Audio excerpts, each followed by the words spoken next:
ரொம்ப மொறுமொறுப்பான மசால் வடை எப்படி செய்யுதுன்னு பார்க்கலாமா?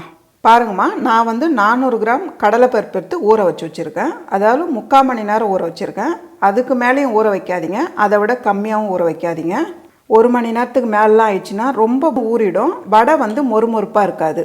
நல்லா கழுவி எடுத்துருங்க. இப்போ மிக்ஸி ஜார் வச்சுக்கோங்க. மிக்சியில் வேணுனாலும் அரைச்சி எடுத்துக்கலாம், இல்லைனா நீங்கள் கிரைண்டரில் வேணுனாலும் அரைச்சிக்கலாம், அது நம்மளோட விருப்பம் தான். இப்போ ஜாரில் வடிகட்டி சேர்த்துருங்க. மிக்ஸி ஜாரில் சேர்க்கும் போது தண்ணி இல்லாமல் சேர்த்துக்குங்க. கொஞ்சம் கொஞ்சமாக சேர்த்து அரைச்சிக்குங்க. இது கூடவே 1 ஸ்பூன் சோம்பு சேர்த்துக்கலாம். கொஞ்சமாக உப்பு தேவையான அளவு. நான் வந்து நல்லா ட்ரையாக வடிகட்டி சேர்த்துருக்கேன், அதனால் லைட்டாக தண்ணி, அவ்வளோதான். ரொம்ப நைஸாக அரைக்கக்கூடாது, கொஞ்சம் நல்லா கொரகொரப்பாக தான் இருக்கணும். ஏன்னா மசால் வடைனாலே மாவு வந்து கொரகொரப்பாக தான் அரைக்கணும். பாருங்கள், இந்த அளவுக்கு இருக்கணும். ஒரு பருப்பு முழுசாகவே இருக்கணும்.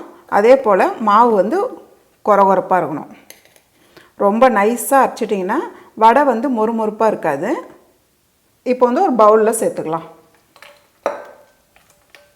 இதே போல் இருக்கிற பருப்புலாம் அரைச்சி சேர்த்துக்குங்க. பருப்பு அரைச்ச பதம் வந்து இந்த அளவுக்கு தான் இருக்கணும். மசால் வடைக்கு கொஞ்சம் காரசாரமாக சாப்பிடுவாங்க. நீங்கள் வந்து காரம் எவ்வளோ தேவைப்படுதோ அதுக்கேற்ற மாதிரி நீங்கள் சேர்த்துக்குங்க. நான் வந்து 4 பச்சை மிளகாய் எடுத்து பொடியாக நறுக்கியிருக்கேன், இதை சேர்த்துக்கலாம். ஒரு துண்டு இஞ்சி எடுத்து சீவல் போட்டு வச்சுருக்கேன், இதையும் சேர்த்துக்கலாம். 4 பல் பூண்டு எடுத்து நச்சு வச்சுருக்கேன், இதையும் சேர்த்துக்கலாம்.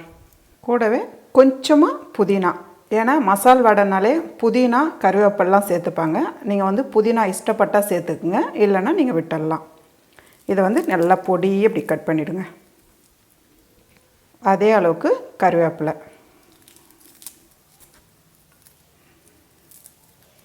கூடவே ஒரு கைப்பிடி அளவு வெங்காயம் நீட்டு வகையில் கட் பண்ணியிருக்கேன். நீங்கள் எப்படி தேவையோ அதுக்கேற்ற மாதிரி நீங்கள் கட் பண்ணிக்கோங்க. இப்போ இதெல்லாம் சேர்த்து நல்லா மிக்ஸ் பண்ணிவிடுங்கம்மா. நல்லா கிளறிடுங்க. தண்ணி சேர்க்கக்கூடாது, தண்ணி வந்து இந்த அளவுக்கு தான் இருக்கணும் பதம். எல்லாமே சேர்த்துட்டு நல்லா வந்து பிசைஞ்சு கிளறணும், அவ்வளோதான். அப்படியே இருக்கட்டும். கடாய் வச்சுக்கோங்க. கடாயில் வந்து வடை சுடுற அளவுக்கு எண்ணெய் சேர்த்துருங்க. பாருங்கம்மா, எண்ணெய் வந்து இந்த அளவுக்கு நல்லா சூடாகணும். பாருங்கள், உள்ளங்கையில் வந்து அப்படி தண்ணி, ஏன்னா ஒட்டாமல் வரும். இல்லை நீங்கள் இலையில தட்டுறதுனால கூட இலையில தட்டி போடலாம். உருண்டை வந்து இந்த சைஸுக்கு எடுத்துக்கோங்க. உங்களுக்கு வந்து எவ்வளோ சைஸ் வடை வேணுமோ அந்த அளவுக்கு நீங்கள் எடுத்துக்கலாம். இது வந்து அப்படியே ரொம்ப தடியாக இல்லாமல் அதே போல் ரொம்ப மெலிசாகவும் இருக்கக்கூடாது. உங்களுக்கு வந்து ஷேப் வரலன்னா கூட பரவாயில்ல, ஆனால் தட்டுறது மட்டும் நல்லா இப்படி பண்ணிவிடுங்க. பாருங்கள், இந்த அளவுக்கு. இதே போல் ஒரு வடையாக தட்டி போட்டுக்குங்க.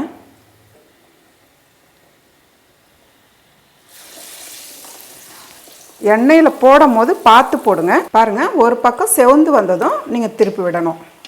நமக்கு வெந்துருச்சுனாலே நல்லா மேலே வந்துடும். அதே போல் எண்ணெய் சூடாகாமல் போட்டிங்கன்னா அடியிலே வந்து ஒட்டிக்கும் வடை.